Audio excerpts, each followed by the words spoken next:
What is it about Metallica makes them special? Oh, they're great, man. Awesome, great. What is it? They know they don't give a damn about anything. They're true to themselves. They're true. They don't care. They write what they want to say, and it's right against everything else. They created the wave that everyone else is riding. Yeah, you think so? How come? They were the first. They were original, man. They talk about everything that's going on today, man. They try and make sense. They're trying to talk to the people at the heads of society, trying to tell them what's going on. You know, because like everybody nowadays are getting all of this glam crap and everything else. Metallica will just hit home and hit it hard. Real serious issues. How are they going to reach the people who don't know what's happening? They already have. You got to listen. They can't reach the people that aren't listening. The only people that are going to listen to Metallica are the people that are like rockers, true fans, and everything else, right? And it means a lot to us, you know, anybody who cares. But for anybody outside this circle, forget about it. They'll think, oh, metal, and they get into the typical stereotypes, and they'll just throw it away. They'll call it garbage. The Metallica fans seem incredibly dedicated and at times very serious. They don't seem to bring a party attitude to the show. Well, I think that's too easy to just limit it to once, you know, and say this is how Metallica fans are, because I think what's quite interesting about our situation at the moment, excuse me, is that we seem to be appealing to a lot of different groups, which is a lot of different groups of people, where it's too easy just to say, you know, white male 12 to 17, you know, it's, you know, because you get the party people, you get the people that are very into the lyrics, which are probably some of the more serious people, you get the people that are very into just the energies that are being created, you get some of the people that are into some of the musicianship and some of the maybe more musical intricate things that we do.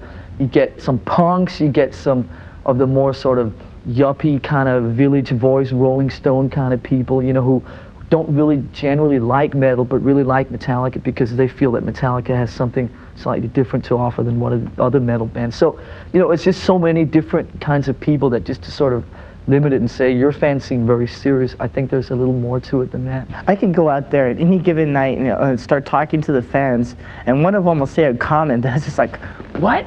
What did you say?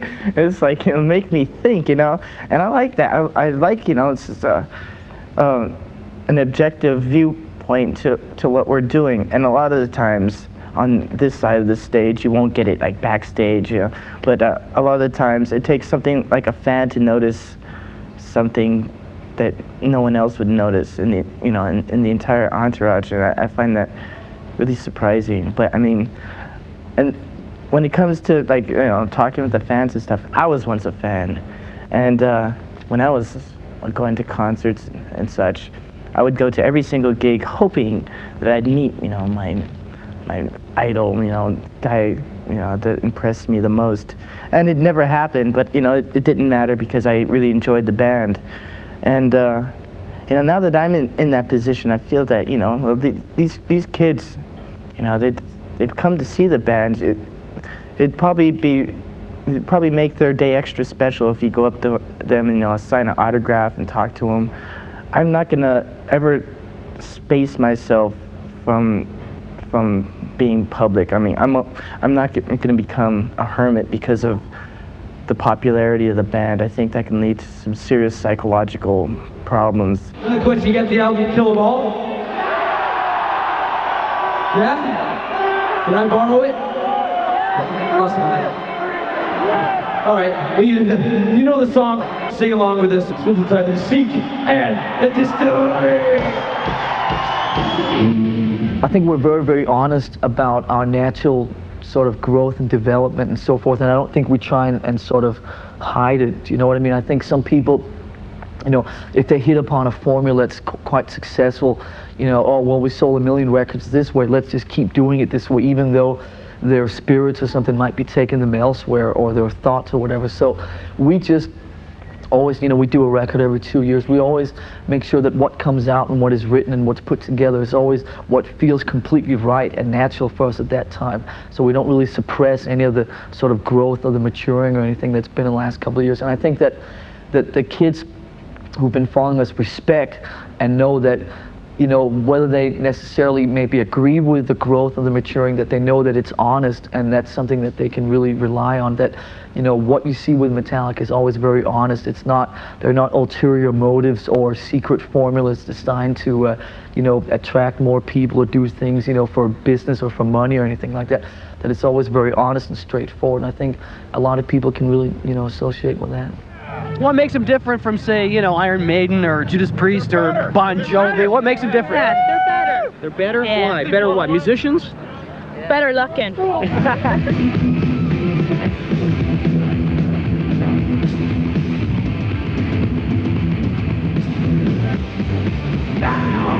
All right, thank you. And let's start with you. James Hetfield, rhythm guitar and vocals. Lars Ulrich, drums and bongs. Dave Mustaine, lead guitar. Cliff Burton, bass guitar. Okay, how long has the band been together as Metallica? Well, since we started, Which was what? October '81? yeah. The first Metallica. The first Metallica. Okay. Who are your favorite artists or your main influences? Let's start with you. Oh, I don't know. There's all kinds of shit. I can't even start to think about it. Angel Witch, Venom, Motorhead, Rush, Diamond Head, Black Sabbath, Diamond Head, ZZ Top. Obviously, you're known for the speed with which you play. What are the other hallmarks of your guitar style? Well, just a generally, I mean, overall, there's just a general aggression to the music and the way we approach, you know, the instruments. We play with a lot of distortion, a lot of low end, and just a certain feel, an aggressive feel that finds itself throughout all the music. I mean, there won't be any one particular song that we have that's like pretty all the way through. I mean, there's some, like, you know, nice little passages, nice acoustic passages, but sooner or later it gets real heavy and ugly. Are you influenced by blues players? Well, me myself, I've listened to quite a few blues guitar players in that, you know, Jimmy Page, Eric Clapton, Jimi Hendrix, the electric blues players of the late 60s and 70s. I mean, that's my connection with the blues. I never got that deep into it, like, you know, Robert Johnson or Willie Dixon or anything like that, only because when I first started playing guitar, it was easier for me to listen to the electric blues players, and I haven't taken the time out nowadays to listen to that sort of thing. But I'm familiar with, you know, blues licks and blues phrasing, and play slide guitar. I'm working on slide guitar. Wait, I can't really play slide guitar, but I really tried. On a future record, maybe? You know, I was toying around with the idea of playing some slide guitar tonight in a certain song, but depends on how much guts I have to do it. I'm curious to know, when you look back at the guys who are kind of the fathers of metal music, what do you think about what they're doing today? Like, do you listen to Robert Plant's music and Jimmy Page's stuff today? Not too much. No, it's the style is a bit far removed from what they were doing together. I think together they're something really special. But nowadays, it's too, like I said, it's too far removed. So I really don't listen to it intensively. I mean, I have Outrider and I have Now and Zen. I listen to it, but it doesn't you know, strike me as being super special. Yeah. Zeppelin were one of a kind. Could you imagine yourself experimenting with keyboards in the band and that kind of thing, like really altering the Metallica sound at any point? I don't think. I mean, if we ever decide to do something like that, I don't think we'd alter it too much. It would be just very slight. I can't see us, like, you know, overnight using you know, emulators and synthesizers and triggering and sampled sounds throughout our entire, you know, album. That'd be too much of a step to the left. But I would like to see some sort of musical growth like that. I listened to a band called The Ministry. This is like a industrial band, really angry sounding. Everyone I know doesn't like it except me. I listen to a lot of classical music. I'm trying to learn how to play classical guitar, but it's really difficult. It's taking me a long time, but I'm sticking to it. I listen to a lot of the stuff that I used to listen to when I was younger. I still listen to it, like UFO, Jimi Hendrix, Zeppelin, and then I listen to a lot of dark music, like horror movie soundtracks I love.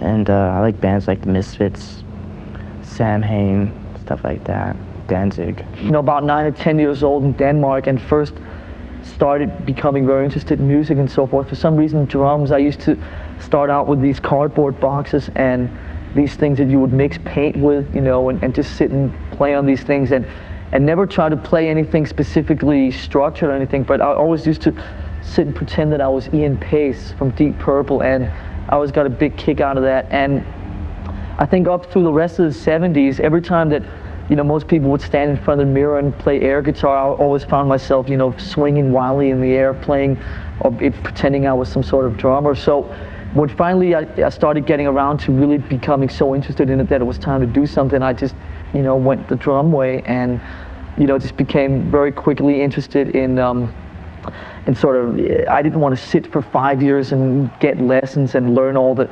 I was so interested in just playing songs and playing with guitar players and so forth, that as soon as I could count to 4, you know, I started looking for other people to get a band together with. And I don't necessarily recommend that to other people, but, you know, it was, I was just so interested in playing in a band that I just sort of jumped over all the sort of beginning learning things and just went straight into playing with other people.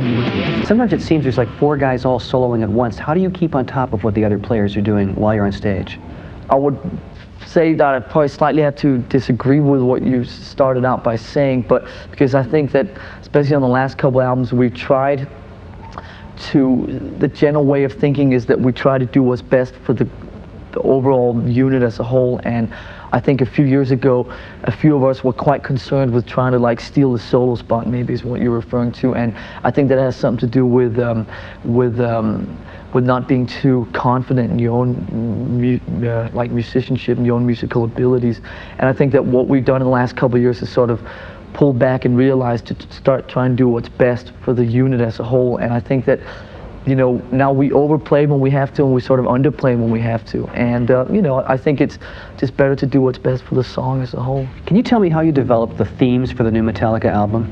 Most of those just come from hanging out and just, you know, dealing with what's around you and so forth. Obviously, we hang out a lot together, so a lot of those themes just come from, you know, what we talk about when we're together and some of the things that we see around us in, you know, the media and so forth. And if you notice, obviously a lot of the stuff on our last few albums deals with a lot of the things in the present. We don't write about, you know, 16th century dragons or anything like that, or, I mean, we just write about some more realistic things to us and some things that we find interesting about some of the things that go on around us, you know, with just society in general and so forth. And so I think the general topics just come upon when someone stumbles over something that seems to be strong enough to substantiate doing like a full song around it or something. A lot of your music could be open to serious misinterpretation. Is there a way to set up a counteroffensive to that? Well, I think the best way of doing that is really not thinking about it. I think that once you start thinking about what the outcome is of what you're creating, then I think you're in trouble, or at least I think we're in trouble if obviously if that's how other bands want to do it. I'm not going to say anything about it, but we feel that generally when we create, we sort of have to sort of shut out, you know, everything that goes on around us and really not worry about the consequences or anything like that. Because if you sit down and start thinking, well, this parents group is going to say this, or, you know, these people are going to say this, or maybe this song is only going to appeal to this group of people, or maybe these people over here will be offended, then it's like you're just sort of running around in circles. Do you know what I mean? So the best thing for us to do is just when we create, to shut out basically everything around us and stop thinking about the consequences and just do what comes out naturally. It seems to me, Lars, that rap and metal share that problem of being very popular and yet not getting any radio exposure. Is this the true alternative music of today? I mean, this stuff with, you know, alternative music and all these categories, I think that the problem I have with most of that stuff is that I don't know actually what it all means, and I'm not sure that anyone else actually does, because I think at the end of the day everyone has different definitions of you know, what really is, you know, metal, underground metal, hard rock, pop metal, alternative music, you know, the new wavy stuff. And I mean, at the end of the day, does anyone actually really, you know, who sets these barriers? Speaking about what you're saying about, you know, the radio airplay and so forth, I mean, we've just proven that you know, we can sell 2 million records without the aid or depending on video and radio, and does that make us an alternative band like, say, REM or something like that? Who knows? And to be totally honest with you, who cares? Let's hear it for thrash metal. Terry Mulligan, Much Music Canada. Right on. Canadian video channel. Are you bummed? Hey, we got to play. That's a great thing for us. One step forward, three back. I couldn't. All forward. All right. And from here on in, I suppose that it's the same way. I was talking to Kumodi about the rap selections. There's another 5 to 10 bands that you got to nominate on the master list. There's a lot of music being made out there. It was kind of a weird list of metal contendants. What do you, really strange. What do you figure is the criteria? If you're going to get it down to what is the criteria for the selection? What you mean in the heavy metal category? Yeah. I don't know if Jethro Tull belonged in there. They don't belong there. That's what I'm saying. Maybe 10 years ago or something. I thought AC/DC was going to win personally. I was so surprised to see Metallica on the Grammys. Was that a victory just being there? It was good in that this was the first time that this category was added to the Academy, and it was good for us to play. That was the most important thing. Is actually playing. It wasn't as much winning as it was actually playing and establishing ourselves as a genre that that is a major force and that has something to say, and it felt really good, and I felt really honored to be in the band that was picked, to represent this genre. I mean, that Metallica is being listed as a major influence on so many other bands today. Do you hear that influence out there? I hear a lot of things that are reminiscent of things we've done in the past. It's like this. When I was young and influential, I mean, well, I'm not that old, but when I first started out, I was influenced pretty easy. When I first heard Black Sabbath, I thought, wow, this is really cool. And for the next 6 months, everything I wrote sounded like Black Sabbath, and there's nothing wrong with that. To imitate is to create. You have to start somewhere. I'm just hoping that through all of this, there will be a band who will cite us as a major influence, who finds a sound all their own. Come about. It's funny, the word bleak comes up a lot. A dark vision, shall we call it, Basically, it just goes back a few years ago to actually way back to when we were doing stuff for the Puppets album. We were just talking about what it would be like to be in a situation which the guy in the song is obviously in, where he basically can't see, hear, or speak, and doesn't have any limbs or anything, just basically shut off from everything that goes on around him. And then we found out that there was a book written about a guy in a similar situation, just set up against the background of World War I, which is obviously this book called Johnny Got His Gun. And that's basically when we took the idea and set it against that background. But I think some of those ideas come from, I think a lot of them comes from sort of fear of being trapped in certain situations that you really have no control over. Oh, please, God, wake me. Just like a piece of meat that keeps on living. In making the video for the song, how did you integrate the film footage into the performance? We became aware sometime back in September of last year that there was actually a movie done about the book, and then it was actually directed by old Dalton Trumbo himself, and who wrote the book, obviously. And we got a copy of the movie, which wasn't actually that easy to track down, and looked through it and so forth. And I think somewhere along the lines of watching the movie and so forth, somewhere a few ideas were just born that maybe here was actually sort of the foundation of something that could possibly turn into some sort of very weird and very different, promotional video than what other bands had done.